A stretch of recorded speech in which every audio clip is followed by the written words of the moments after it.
What's good, y'all? Welcome back to the channel. Welcome back to the third installment of 10 Years Later. I'm pretty sure it's the third one.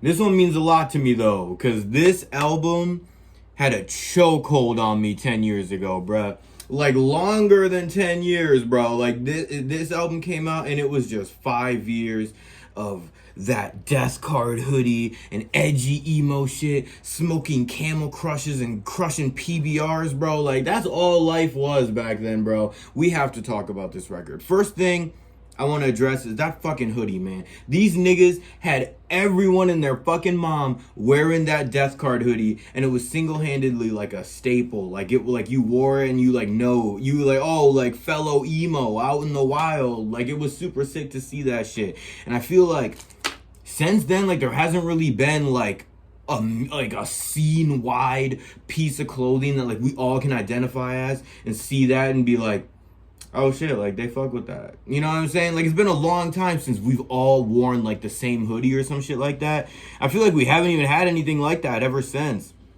But that was just like a moment in time, bro. That's just how music was back then, bro. Like, the scene was kind of toxic at times, but at the same time there was like this camaraderie where we were all listening to like the same shit and we were all like into the same shit. We were all trying to do the same thing, just make music with the homies and like go to shows and shit like that. I feel like that's really died out recently. And I feel like now there's a resurgence and like metalcore is kind of coming back, but it really dropped off for a while. Low key because everyone was putting out dog shit, but like, we'll get to that, bro. We'll get to that. First, another thing I want to address, bro, everyone copied these niggas. Everyone. Like, you got clowned for listening to this record. Like, people would call you a faggot and shit all the time, call you emo and edgy and shit like that, be like, oh, you listen to Sworn In. Like, I got shit on, bro.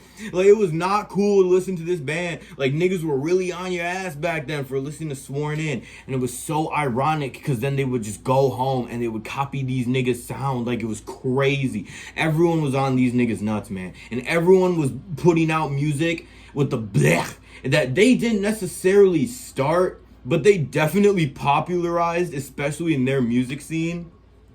Everyone was taking these niggas' sound and just running with it, bro. It was crazy. It was wild as hell. All while saying that you was a bitch if you listen to them. Like, everyone was saying that they were low-key, like it was not cool. It was not cool to listen to this band. But on the low, like, if you were tapped in, like, it was cool to listen to this band, bro.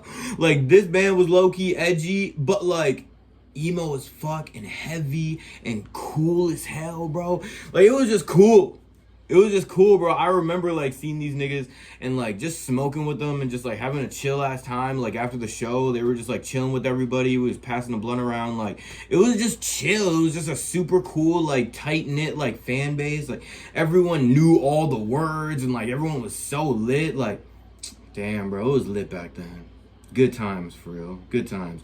But might as well talk about the music on this record, bro. I feel like this shit has aged beautifully. And I feel like the longer time goes on, the more you can see how ahead of the curve they really were. Because I can't stress this enough, man. Like, this was a small band. This was like a local band for like a lot of niggas, you know what I'm saying? Like, I met Tyler on a bunch of occasions, Chris too, and I know that a bunch of my homies were actually like friends with them and like went to school with them, neighbors with them type shit, and like tapped in, right? Like, it was crazy. So to see that and to see that like niggas were low-key just like copying them on the low, and like, it's just wild, bro. It's just wild. You can really see how ahead of the curve they were and how like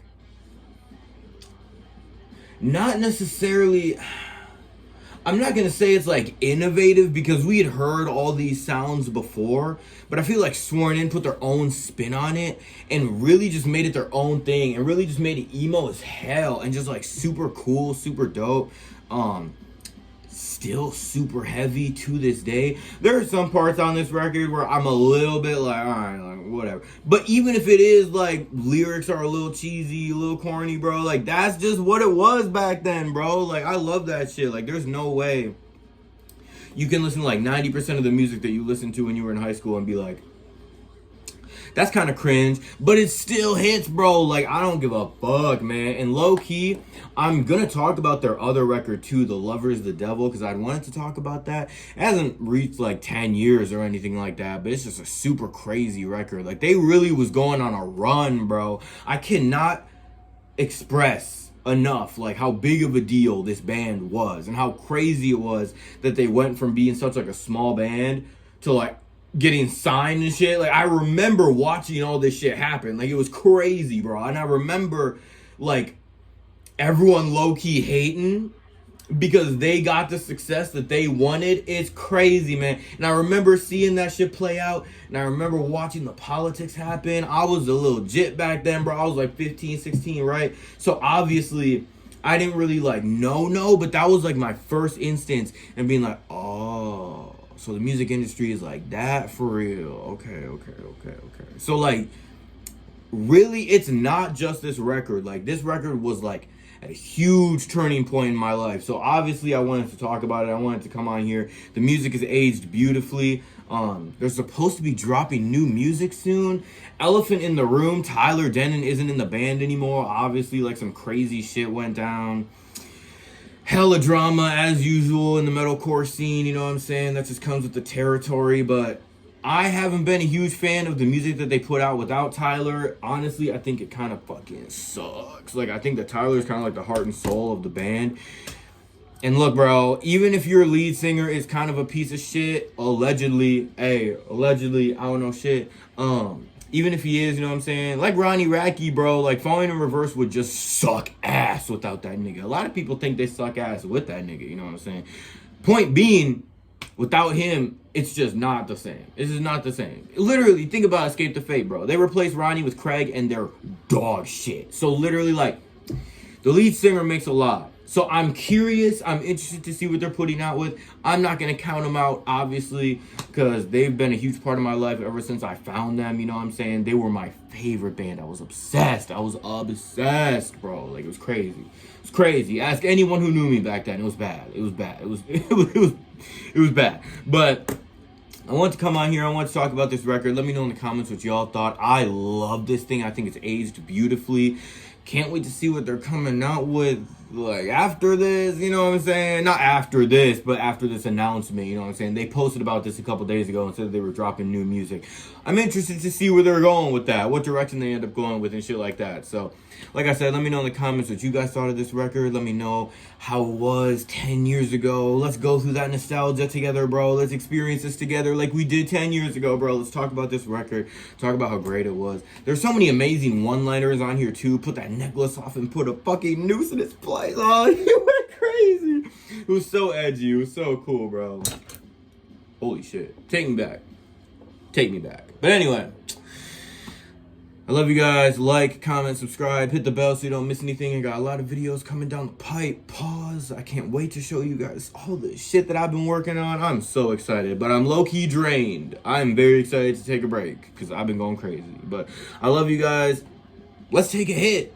I forgot. This is like a stoner metal band, basically. You know what I'm saying? So we gotta smoke, obviously, right? If you're smoking along with me, staying hydrated with me, now's your chance, bro. Let's fire it up. Bro, listen to some Sworded, bro. It's like high school all over again. It's like high school all over again, bro. Hitting the bong while Sworn In plays in the background.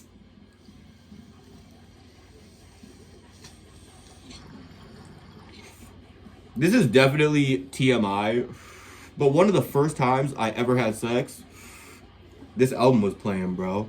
It was in like the first 3 times. Like one of the first 3 times I'd ever had sex. I didn't like lose my virginity yet, but it was like in that time period, right? Where I just started fucking, you know what I'm saying? And I remember the beautiful, wonderful woman that I like was sleeping with at the time, right? She put on this album and I was just like, okay, you know what I'm saying? Emo love, bro. Emo love. What can you do about it? You know what I'm saying? I love you guys. I'll see you guys in the next one. Peace.